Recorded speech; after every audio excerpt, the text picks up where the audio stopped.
Regularly scheduled programming will not be seen at this time. Now, stay tuned for the following 13 WHAM special presentation.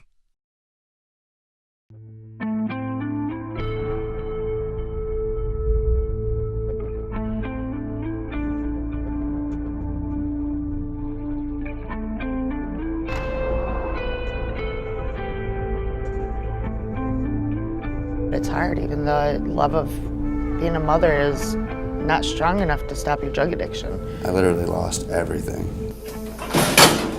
I guess I've been an addict my whole life. Dope has just completely destroyed my life. All of them parents.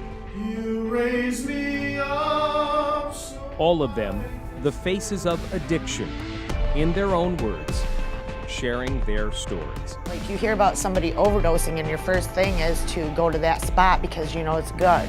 Like, that's scary. Some little kid rode up on a bicycle and said, "What are you looking for?" Desperate to find a fix, almost to the point of no return. Last October, on the 21st, my wife and I both overdosed. A national epidemic. The president declaring a public health emergency. It's time to liberate our communities from this scourge of drug addiction. Never been this way. Heroin does not discriminate. The search for a solution.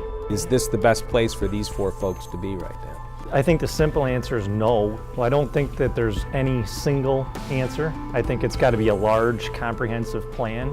I don't know, they're obviously not getting to the problem of it, Who's they? the system. And drugs, it's a mental disorder, it's a mental illness, and I think it should be treated like one. For me, the only thing that helped keep me sober over the past year was combining some form of treatment and mental health. I guess talk to more people like us that's been through it and let the younger kids figure it out through us instead of for themselves. Tonight, 13 WHAM goes inside the Livingston County Jail. Your voice, your future. The opioid epidemic, a jailhouse conversation. Good evening. The people with us tonight are all parents. One went to college on a music scholarship. Another is a diesel mechanic. And all are in jail or have been recently because of their addiction to heroin. I'll introduce them now. Kimberly Lavaseur, Michaela Wellitock, Arthur A.J. Johnson, and Sean Fleming. Also with me tonight here in the Livingston County Jail is the Livingston County Sheriff, Tom Doherty. Kimberly, you get to go first. I'm going to ask each of you to tell me your story. How is it that you are here? And share whatever you want.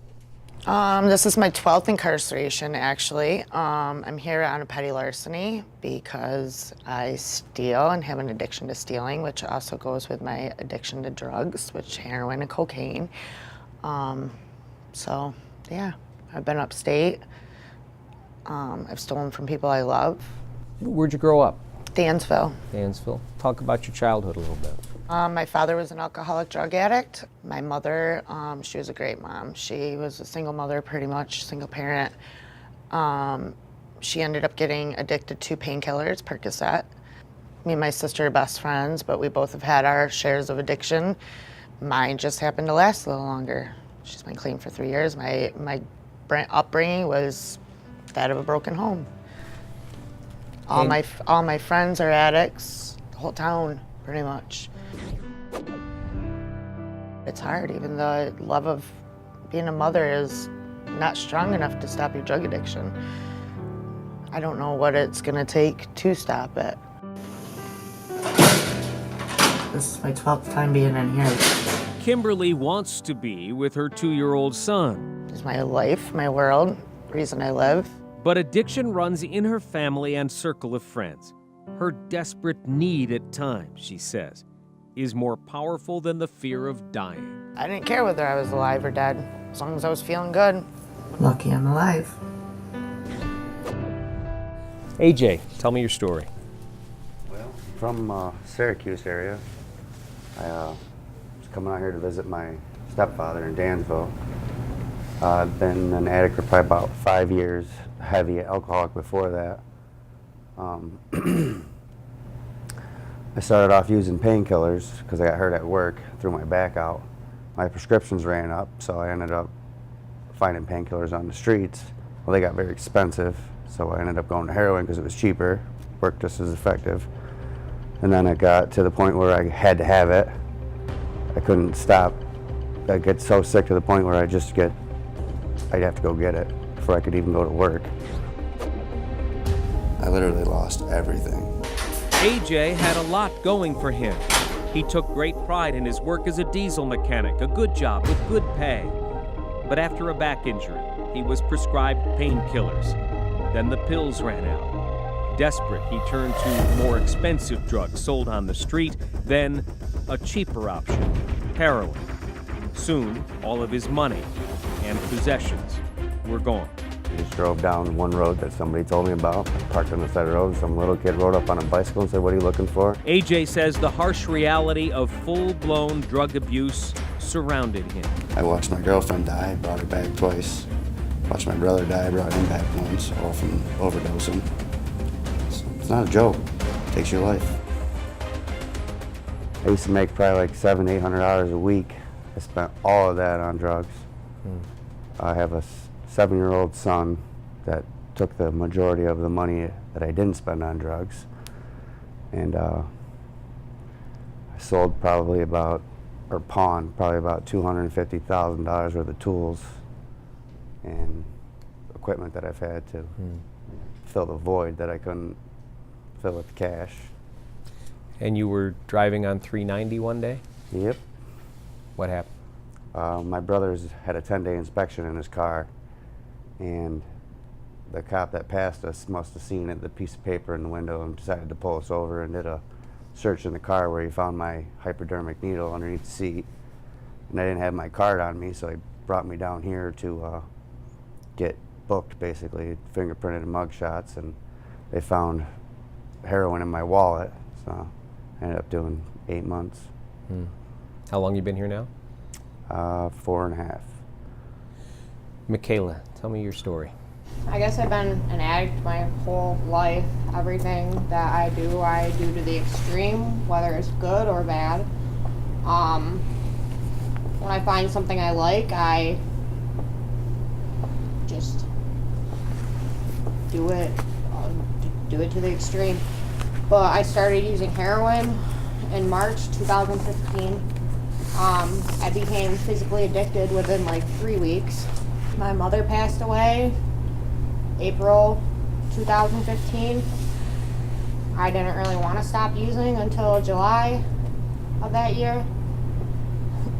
I couldn't stop without medical treatment. I couldn't stand being sick. My friend got into an accident. I had a Suboxone on me. And I got charged with possession, and I got put on probation, violated probation because I relapsed after 1.5 years.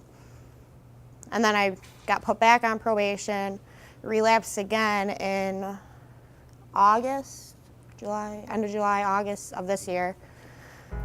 So I violated probation again, and now I'm here.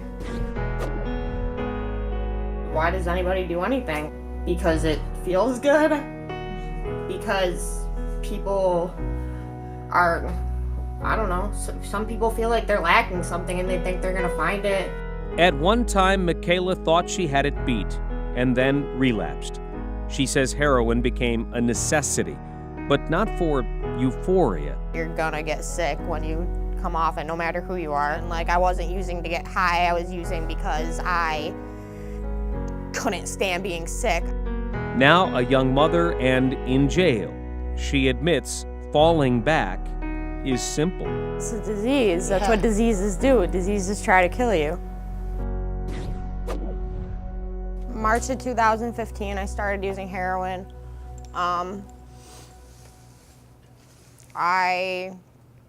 You lost your mother right after that?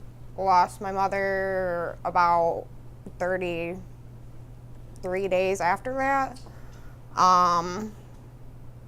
I don't know, I didn't really want to stop, honestly, until about July. I wasn't even getting high after like 2 or 3 months of using. Like, Meaning I what? was just Meaning getting that- not sick, basically. I was just starting to feel like a normal person. Like, I wasn't using to get high. I was using because I couldn't stand being sick. I couldn't get out of I couldn't get out of bed. Like, my friend had to drive me to the city because I couldn't drive myself. Like, I was sick. Like, You would drive to the city to, get heroin. okay. How easy is that? Pretty easy. I mean, it's pretty easy. How much does it cost? Sometimes it's free. Like, Why would they give it to you? I mean, yeah, to try it, you know, you like it, whatever. I mean, it's, I don't know. That's what they do. They give it to you so that you will buy it later. Is that correct? More than likely. You But, grew up where? Dansville, Wayland area as well? I grew up in, Dansville and Wayland. And your mom's death, and I'm sorry to keep bringing this up, and I'm very sorry for your loss, was from chronic alcoholism. Correct. So you had addiction in your family. Yeah, and I'm also an alcoholic. And you have a 2-year-old Odin. Yep, And where's he? he is with my father right now. How often do you get to see him? Well, I'm incarcerated, so Does he come here? he's came here once, and I've been here since October 10th. Sean, your story is, I mean, everybody's story is different, and yours also stood out to me because you were high school, Mount Morris High School grad, and you were off to Niagara University. Niagara University on what, a full scholarship? Full ride scholarship. I grew up in a completely alcohol and drug-free home. Both my parents never drank, never did drugs, ran a very tight ship. My dad did. So when I got out of high school, I had drank like maybe twice by the time of graduation. Auditioned at Niagara, received the full ride scholarship for the music program. For what? What did you? Music performance. Vocal? Yep. You raise me up so I can stand on mountains. Do you still sing? Absolutely. Not as much since I started using drugs and stuff. You know, What kind of stuff did you like to sing? I did a lot of Frank Sinatra, a lot of Michael Bublé, stuff like that. I actually worked with, my senior year, I worked with a producer down in New York City, created a CD.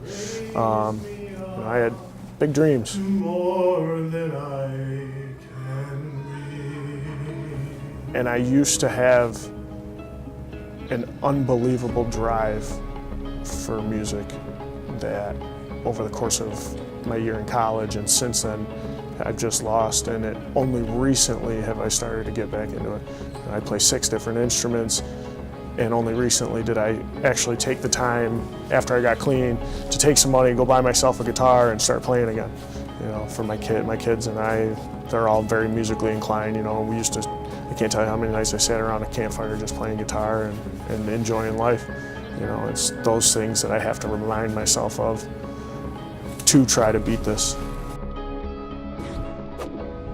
So I went to Niagara. I was there less than a semester, maybe a little over a semester.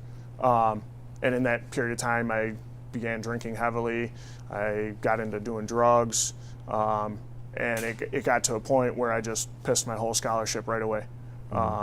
They ended up coming to me and basically offered me the option to resign from college, or I was going to get expelled. So I chose to resign.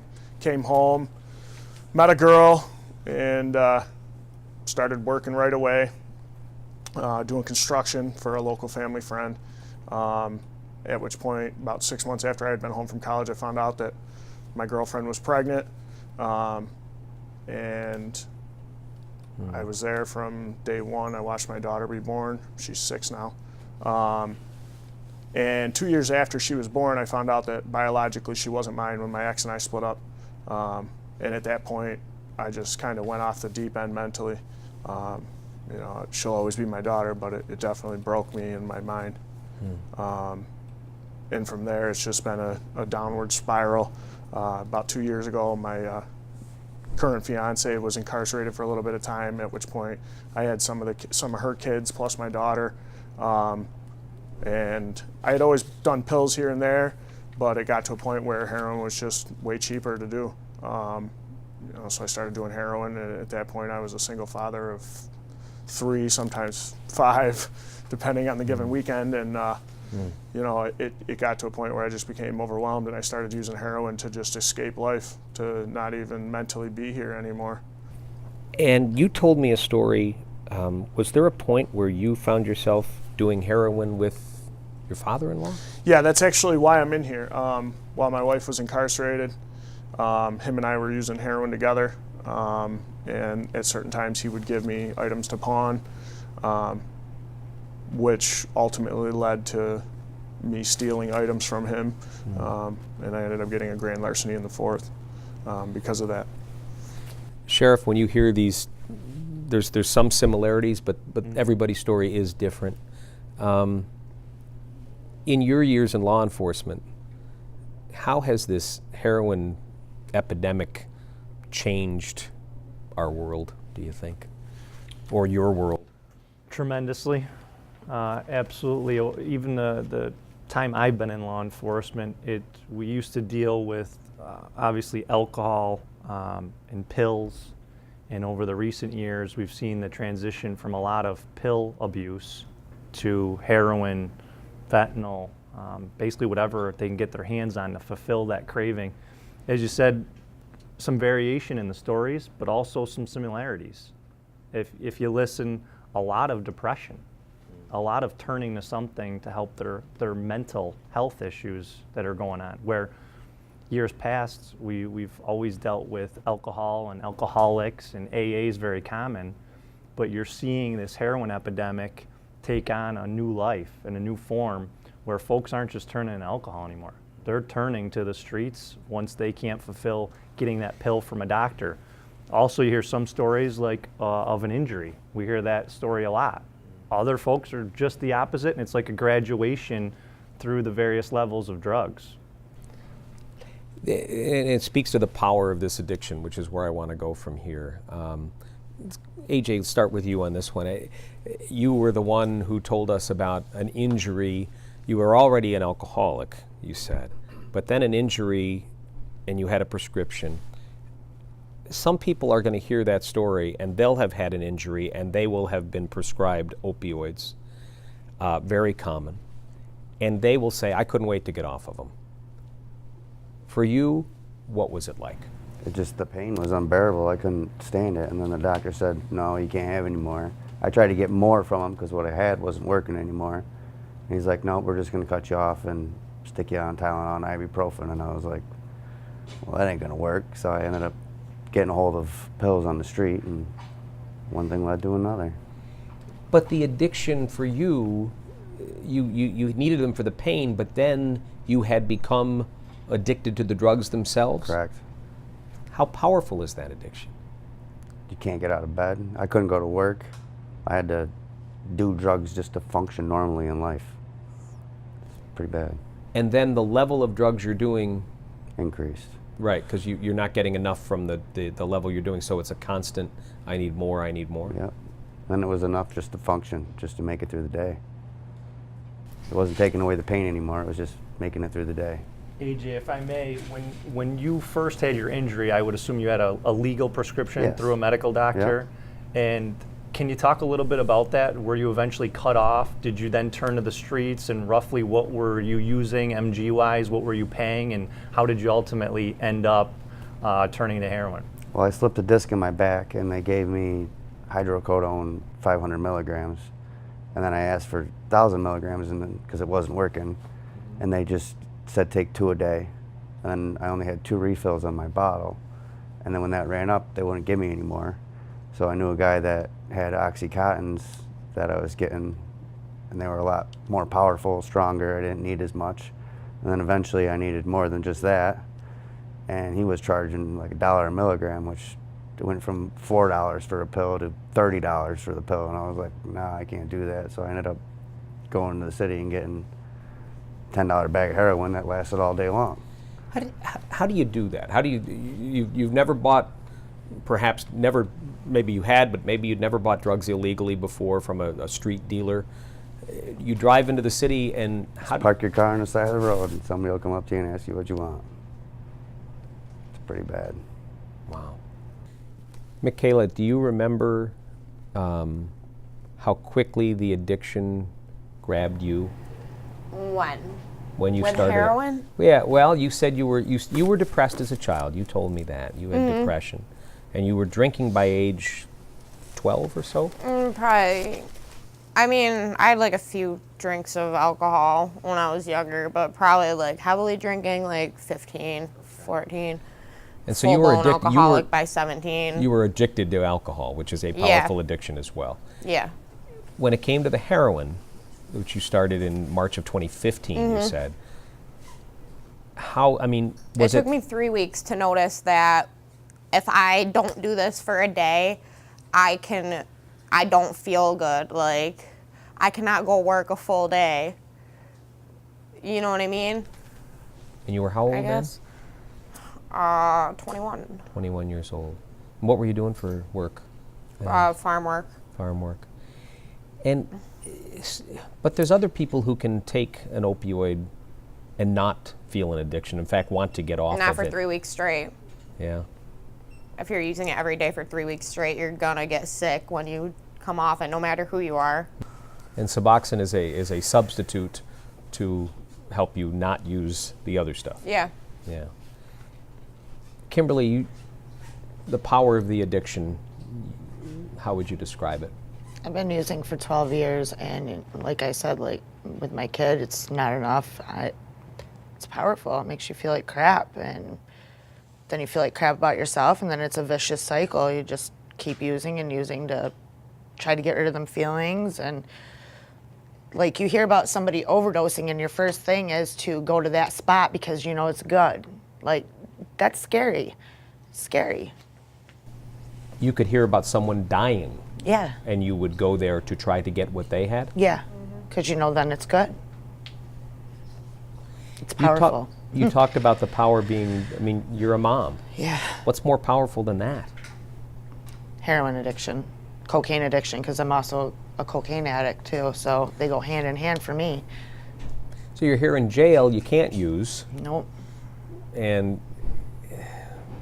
I'm going to ask you later about where we go from here, but so you've been clean then 40 some days. 40-something days. How do you feel?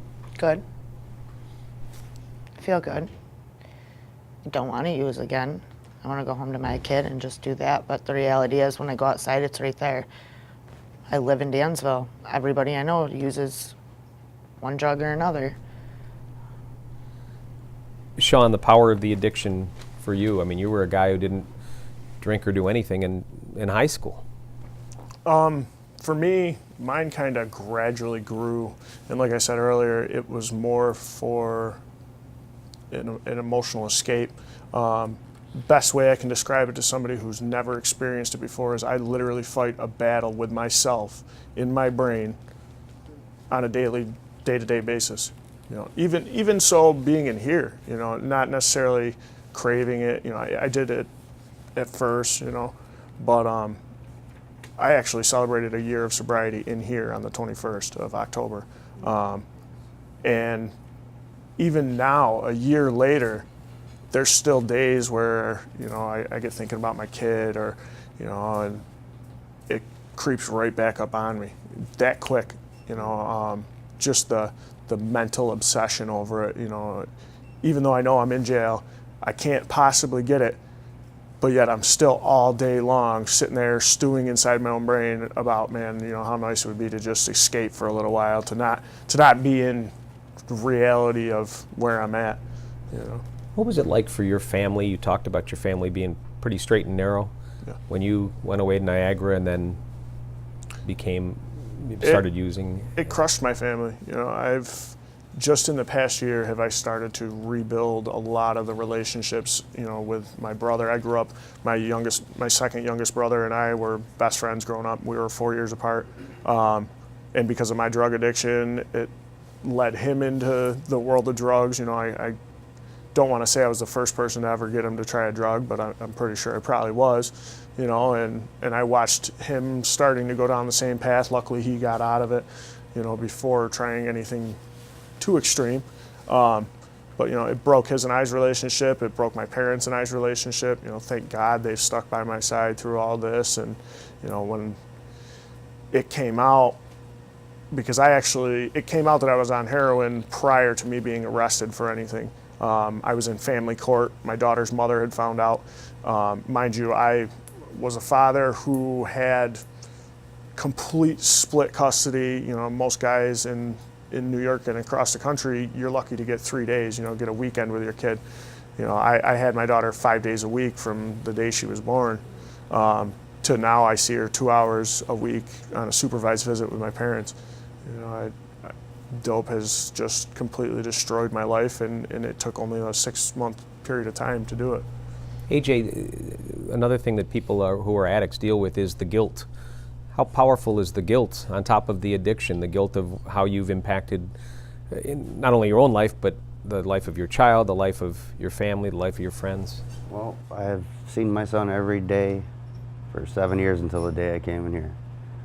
And I couldn't see him. I haven't talked to him. I talked to him one time on the phone.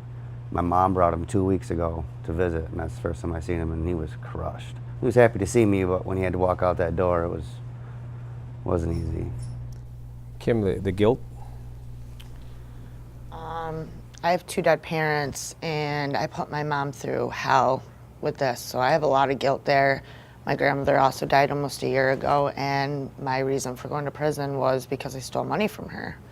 So I have a lot of guilt, and it's hard being in here not having a substance to escape. Like, it is, it's hard, because then I'm stuck in my own head, and I have a lot of guilt, especially when it comes to my kid. Michaela? Guilt is probably the main thing that caused me to relapse this past time in August. The guilt about relapsing in February, basically. So that doesn't really make sense. Relapse because you feel guilty about relapsing. That's totally unlogical, irrational, but that's I don't know, it's how it works. Like, I'm extremely impulsive. I don't know. I just gotta work on changing behaviors, I guess. I don't know. All right. We've put you in this position. A mental health thing. Yeah. I mean, addiction is a mental disease, just like bipolar is, just like depression is, just, you know, it's the same. It should be treated the same, I think. That's a good time to turn to the sheriff. I mean, we are changing the way we look at this as a society. It gets into the crime and punishment thing. It gets into the mental health treatment area. And we're still, I think, as a society, searching for the correct balance. You know, is this the place for these? I realize it's not a choice right now, but is this the best place for these 4 folks to be right now? I think the simple answer is no. We wish we had a place to transition these folks out of and into to get them the help they need. A lot of folks see the arrests we make, especially on Interstate 390, and they think, you know, we just hammer enforcement. And we do, to that point. But everything else that happens post-arrest, we try to assist with Vivitrol injections here in the facility. We try to have counseling and medical staff. We're trying to get navigators for when they get released out of here. But we're limited with our own budgets. So I guarantee if you asked any 4 of these folks, they'd say you're not doing enough in this facility, because it is a correctional jail facility, not a facility that typically would handle mental health or addiction. And, you know, the argument of this is mental health that caused me to use, you hear that a lot, like it is a disease. I think from where I sit that folks tend to use because of mental health issues. Certainly they turn to something. Even the folks who can turn their life around, be completely clean for years, whether it's alcohol or heroin, one bad day can send them right back into the spiral. And that's a scary thing to think about. And I'm sure for these folks, knowing I want to battle it, I want to beat it, that it's a lifetime of this now. Let's talk about the day there's going to come a day when you get out of the Livingston County Jail. Okay, for each of you. AJ, I'll start with you. You get out of jail. You get out of jail, and you don't know what's next for you. What do you hope? Where do you hope you go from here? What are your hopes, your dreams in terms of your life again, your rehab, and that temptation that's going to be there because of your addiction? Well, first thing I'm going to do is go get my kid. I'll probably go talk to my mom because she's sick. But ultimately, I'd like to get my own business going. I'm hoping I still have customers out there. I've talked to them, a couple of them in here. I put money on their phone so I can diagnose them through a truck. But I still have customers out there that want me to work for them. So I want to get my own business going, but it's going to take a long time to get all my tools back and everything like that. So. What about for your addiction? I mean, can you get out of here? And I mean, you have battled alcohol and heroin. That almost seems to me like the bigger obstacle than getting a business going again. The hardest part of quitting was getting past the sickness. Once I was past the sickness, I've been trying to quit for a long time. I was buying Suboxone on the street because I couldn't get it prescribed. And I was trying to quit. I could get to that third day, but then I'd be right back out getting something else because I was sick to the point where I couldn't do anything. Well, I've been in here long enough where I'm past that point. So I'm pretty sure I'm never going to touch that stuff again. Alcohol too? Yeah, I'm not. I'm going to get the Vivitrol shot when I leave here. And if I can get that on the outside, I'm going to do that also. Yeah. Sean, you've been on the Vivitrol, correct? Yeah, I when I went to Clifton Springs about a little over a year ago, last October on the 21st, my wife and I both overdosed. We both received Narcan and were thankfully brought back to life. So I went off to rehab, she went off to rehab, and while I was at Clifton Springs, I was the first person to get the Vivitrol shot through them. They had just started the program there, and I've been on it ever since. I can't say enough good things about it. It honestly is what is attributed to my year of sobriety that I've had. And what does it do? There's a couple different ways you can get it. You can. I've heard that they now have an implant that goes in under your skin. I personally chose to get it once a month via a vaccine form, but there's also a pill form that you can take every day. But for me, I kind of touched on the mental obsession of it. Once I get that Vivitrol, it helps relieve some of that. I don't sit there and think about it on the day-to-day because I know mentally that even if I were to try to use heroin or any sort of opiate, I wouldn't feel it. So it deters you at that point. You talked about you and your wife. Yes. Both overdosed. Yes. Both got Narcan. Yes. Tell me about that day. Where were you? How were you? We were right in Mount Morris, and it's really sad and disheartening. She had just gotten custody of her kid back, her youngest son, and we both chose to use that day. And neither of us ever shot up, used needles. We both always sniffed, and I bet you it wasn't even 10 seconds after we each did a bag that she said she didn't feel right. And next thing you know, I was performing CPR on her. I did CPR for almost 5 minutes with a Mount Morris cop there helping me. They administered 6 Narcan to her to bring her back and took her to Strong. And while at Strong, I was out in the parking garage and I ended up having a seizure in the garage and overdosing in the garage almost an hour and a half later. From the drugs that you had both done together? And where was the child that she had just gotten custody of again? He was with his siblings at home. He wasn't there with you? No. Okay. He was at home with them. I rode in the ambulance with her up to Strong, and then... They talk about rock bottoms for addicts. Yeah. And some addicts have to hit rock bottom a bunch of times. Absolutely. That had to be a rock bottom. It was, and that's what made me choose. I chose to go to rehab. After that point, obviously it came out to my family what had happened and everything. So I basically had no choice. It was either, put yourself into some sort of treatment program or be excommunicated from the family. So obviously I chose to go to CASA here in Geneseo, and from that point I chose to go into inpatient, and that's when I received the Vivitrol and was able to continue with that since. So what's your hope for the day you get out of here? I'm not gonna lie, I am scared out of my mind. You know, they do a AA meeting that they bring in once a week, and I've been actively in the program for a little over a year and a half now. And I was talking about it the other night, just even though I know I'm getting, because I'm offered the Vivitrol before I leave through CASA, but administered here at the jail. But I'm terrified of going home. You know, and it's sad to say that I feel more safe from myself in jail than I do at home with my kids and my wife and my family.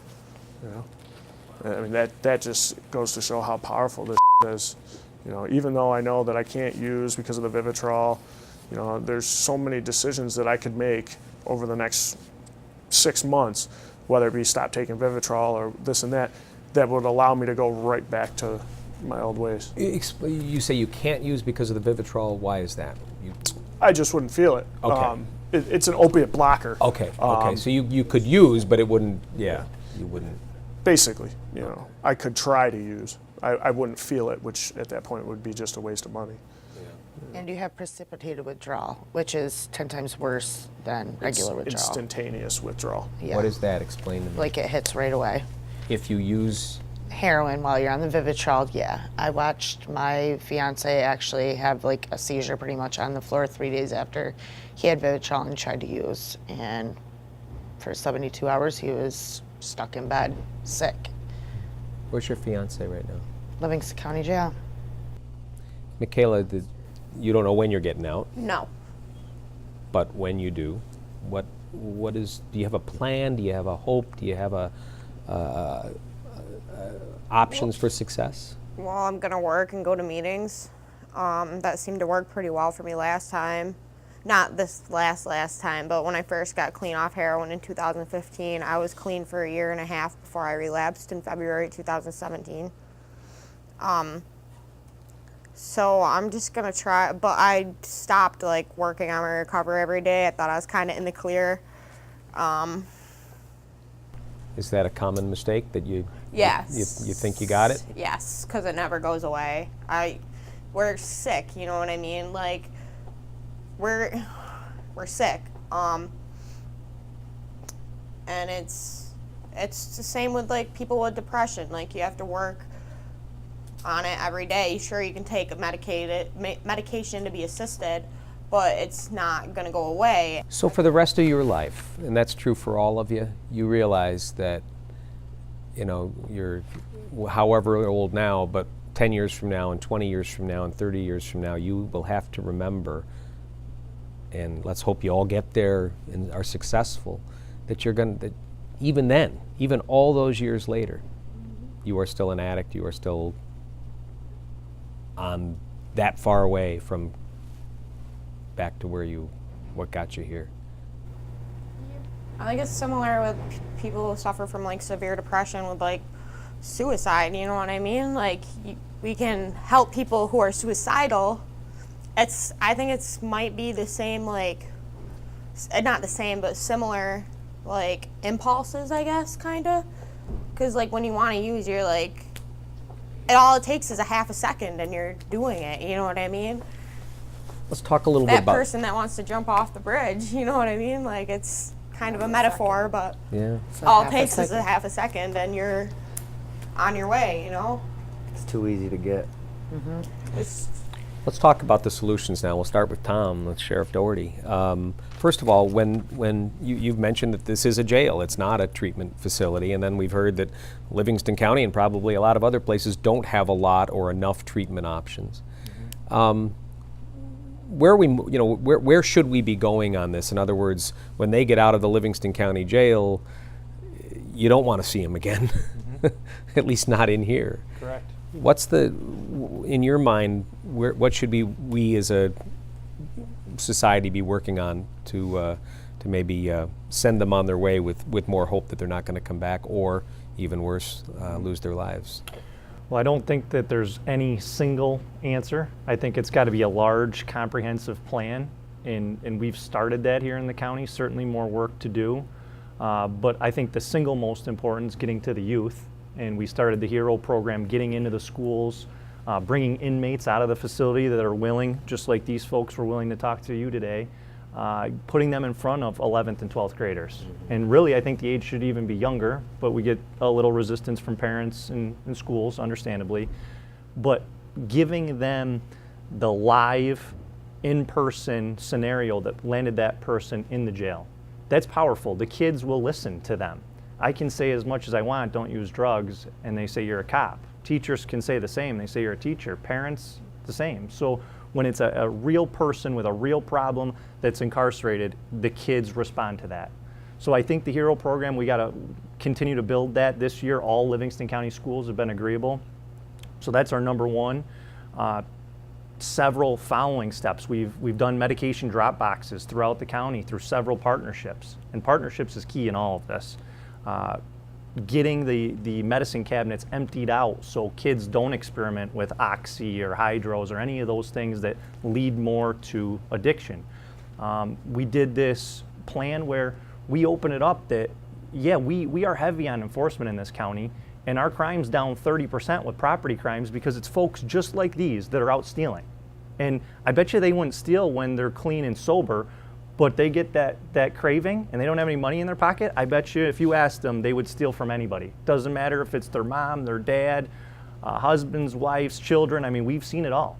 If it's not bolted down, they're taking it, and you heard pawn several times. They take it, they pawn it, and we can't get it back. I was told once that the drugs, and I'll let you go on from there, the drugs, you raise your kids, don't lie, don't cheat, don't steal. And then drugs, whatever drug it is, teaches them the exact opposite. It teaches you to be a good liar, to cheat, and to steal from anybody.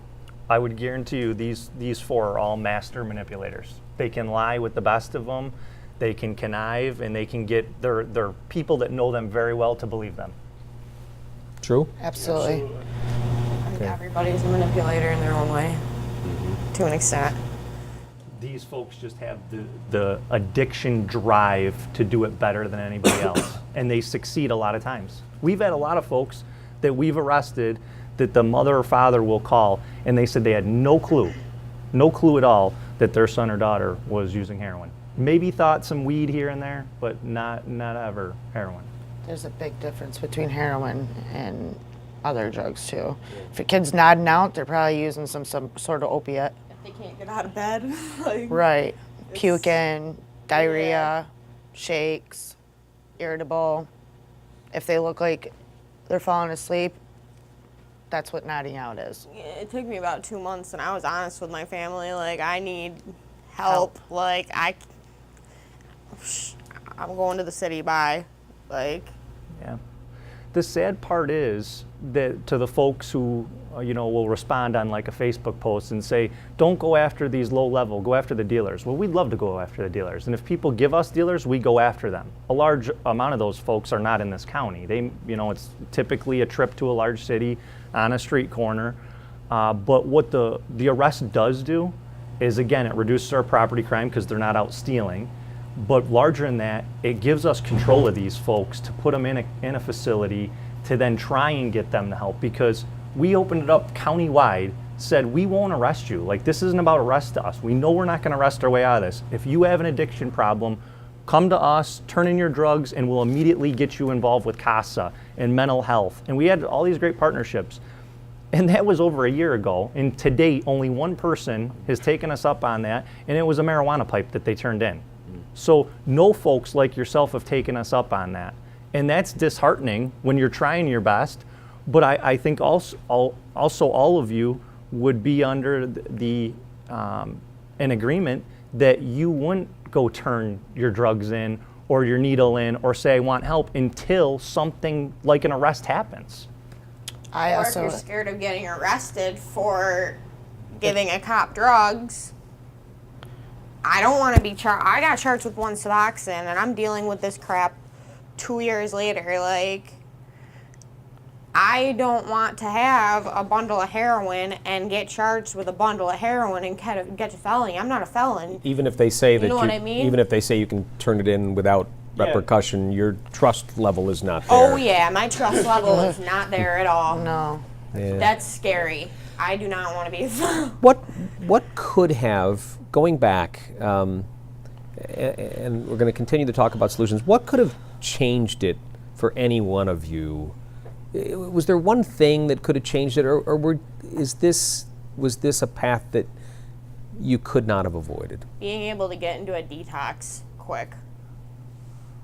I would have never gotten charged with possession if I was in treatment. Like, Or would you be better? Would you be an addict still, or would you? Yeah, you're always an addict once you're an addict. But would you? I'm sorry, that you're right. Would I have relapsed? Possibly. Yeah. Probably. I can't sit here and say I'm never going to relapse again. Like, and no matter where you go for treatment, they will tell you relapse is a part of recovery. But nipping that relapse, like, in the bud before it turns into a full-blown binge, I think is a lot of the solution, I guess. Mm-hmm. I guess. Like, I don't know. Kimberly, if I made you the benevolent dictator in charge of all this, you're the drug czar. What would you change? What would you do you think to what would have the biggest impact on the heroin problem? Maybe more funding for little counties like this, for more rehabs, mental health. Jail isn't the answer. Like, And let me talk to you 1 second. One of the things that people say is, well, rehab, but so many people fail at rehab the first few times they go. So they say, well, that doesn't work. But maybe a different kind of rehab. I'm not sure exactly what I mean by that, but something different. Something that's never been thought of maybe before. Or like they do in Pennsylvania with the mental health. Right. What is they that? I have heard a lot of good things about that. They have mental health and micro programs here in New York, but they don't have a lot of them, which is mental health and substance abuse together. And I wasn't saying, I want to make clear, I wasn't saying rehab isn't good and doesn't work. I was saying Right. that sometimes it takes a bunch of tries at it because of the power of the addiction. And AJ, what would you do if you were in charge of solving the problem? I guess talk to more people like us that's been through it and let the younger kids figure it out through us instead of for themselves. Like, lead by what we say, not by example. Because there's really nothing you can do to stop it. It's going to happen one way or the other. It's all going to depend on the younger generations and what they want to do. You said earlier, though, it was too easy to get. It is. It's extremely easy to get. Like I said, I've never even been into the city before, and I just drove down one road that somebody told me about. I parked on the side of the road, and some little kid rode up on a bicycle and said, "What are you looking for?" And he came back with an adult. And I went to the guy's house. I can tell you right now that I've been to the city many of times, cop drugs, and there's a cop that's a little ways back, and I hurry up to get out of there, but you don't see him picking up any of the people I just went to or that ran up to the car. Because they're runners. They're not the actual dealers. They just run for the actual dealer. You're in charge, AJ, or Sean. What's your solution? For me, the only thing that helped keep me sober over the past year was combining some form of treatment and mental health. You know, I think that's a common theme in addiction is wanting to escape or depression or whatever it may be. And for me, it took addressing a lot of those issues from, you know, per se my childhood all the way up and through to my daughter being born and all of that before I kind of figured out what the root of my addiction was, which was, you know, a lot of these traumatic events that have happened have led me to use to try to escape all that. You know, Kimberly talked about the micro programs and stuff. I know at Clifton Springs, they claim that they're a micro program, but I can tell you right now, I didn't speak to one psychologist or therapist or anybody while I was there. You know, it was, okay, you're locked in a facility similar to being in jail with more freedoms, and you're staying clean. That's all it really was. You know, I mean, obviously we went to classes and seminars and all sorts of stuff, but to address the issue, I think it needs to be on a wide, broad span of different services, you know, CASA, mental health, all of that comprised into one, to get people that have addiction help. Are we to the point now where we have to rethink the combination of, incarcerating people, or rethink the incarceration of people who are here because they're addicts? Yeah, I think if we had alternatives to that, we would certainly explore that. I mean, it would ultimately be up to the judge, where a judge determines to send them. But as law enforcement, like I've said a couple times, we know we're not going to arrest our way out of this heroin problem. It comes down to education, awareness. Yes, enforcement is a part of it. Counseling, mental health, navigator programs once they are released. How much of this is on the addict and how much is beyond their control? Michaela? I would say somebody who is actively using heavily, like 90% addiction, 10% choice. Somebody who's clean and makes the choice to use, I'd say probably the opposite. I think when you initially do it, it's your personal choice, but after that, once you have that addiction unleashed in your brain, it can hit you again at any time, whether you're clean. I was clean for 22 months, and I came home, and a month later, I was putting a needle in my arm again. Your choice was made for you by a Prescriptions. yeah. And then it was snowballed from there. It was definitely took over. I couldn't control it anymore. It was either be sick or go get drugs. To me, it starts out as a personal choice. Best way to describe it would be like a light switch, A and B. And after that first time you use, you switch to the B position, and it's over from there. I can't tell you how many times I felt like I was completely not in control.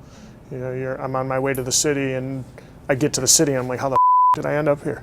And the fact that it's killing people every day, all over the place, doesn't deter you from making that drive or putting that needle in your arm. I want to go to that spot. It's a disease. That's what diseases do. Diseases try to kill you. Right? And when you're far along in your addiction, you're like, well, my tolerance is probably higher than theirs. I'll be able to be all right. Handle it. I'll do 2 more than they did, and I'll still be all right. And see, for me, a lot of times, I didn't care whether I was alive or dead, as long as I was feeling good. What do you like about yourself? What do you want people to know about you? Well, I've always worked my off for everything, and I actually chose to stay in jail instead of going back out on the streets because I knew I would just relapse and go right back to where I was. Sean, brag on yourself for a second. I've always been a hard worker. I worked with my father from a very young age as a helper when he was doing his diesel mechanics. He has his own side business. And so that was instilled at me in a very young age to work hard for the things that I wanted. And I tend to wear my heart on my sleeve. That was kind of the main reason I did this.